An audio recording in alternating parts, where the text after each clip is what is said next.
திமுக ஆட்சியில் பள்ளிக்கரணை சதுப்பு நிலம் அரசின் கண்முன்னே அழிக்கப்படுகிறது. இயற்கை பாதுகாப்புக்கு பகுதியாக இருந்த நிலம் இன்று ரியல் எஸ்டேட் லாபத்துக்காக மாற்றப்பட்டு உள்ளது. இதன் விளைவாக ஒவ்வொரு மழைக்கும் சென்னை மூழ்குகிறது.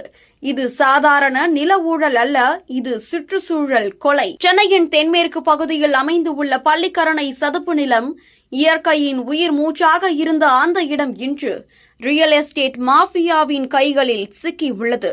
சுற்றுச்சூழல் பாதுகாப்பு பகுதியில் அடங்கியிருந்தும் சமீபத்திய ஆண்டுகளில் அதற்குள் பெரிய அளவில் கட்டுமானங்கள், பிளாட்டுகள், குடியிருப்புகள் எழுந்து உள்ளன. இது எப்படி சாத்தியமானது? அதற்கான விடை அரசின் ஆதரவுடன் நடக்கும் மிகப்பெரிய நில ஊழல். திமுக ஆட்சியில் சில முக்கிய அமைச்சர்கள், அதிகாரிகள் மற்றும் ரியல் எஸ்டேட் வியாபாரிகள் இணைந்து இந்த சதுப்பு நிலத்தை சட்டவிரோதமாக மாற்றியதாக குற்றச்சாட்டு எழுந்து உள்ளது. அரசு ஆவணங்களில் தெளிவாக வெட்லாண்ட் என குறிப்பிடப்பட்ட பகுதிகள் திட்டமிட்டு குடியிருப்பு மண்டலமாக மாற்றப்பட்டு உள்ளன. இதற்காக நில அளவை பதிவுகள் மாற்றப்பட்டு புதிய சர்வே நம்பர்கள் உருவாக்கப்பட்டதாகவும் போலி கையொப்பங்கள் பயன்படுத்தப்பட்டதாகவும் தகவல்கள் கூறுகின்றன. இது ஒரு நாள் நடந்தது அல்ல, பல வருடங்களாக அதிகாரிகள், அரசியல் நபர்கள் இணைந்து திட்டமிட்ட முறையில் இந்த நிலங்களை கைப்பற்றியுள்ளனர்.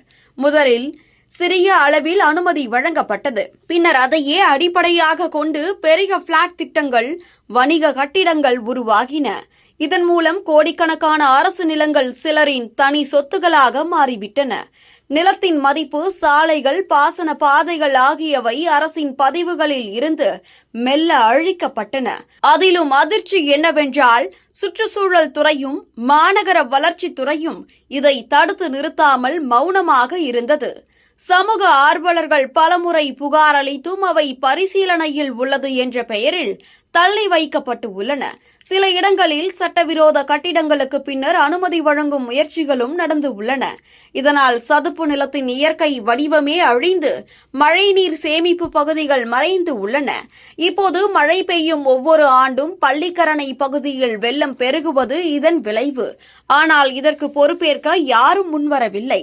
மாறாக சில அதிகாரிகள் இது அரசு நிலம் இல்லை என மக்கள் மத்தியில் தவறான தகவல்கள் பரப்பி வருகின்றனர். இவை வதந்திகள் அல்ல, ஆவணங்களுடன் கூடிய ஆதாரங்கள் தற்போது வெளிவந்து உள்ளன.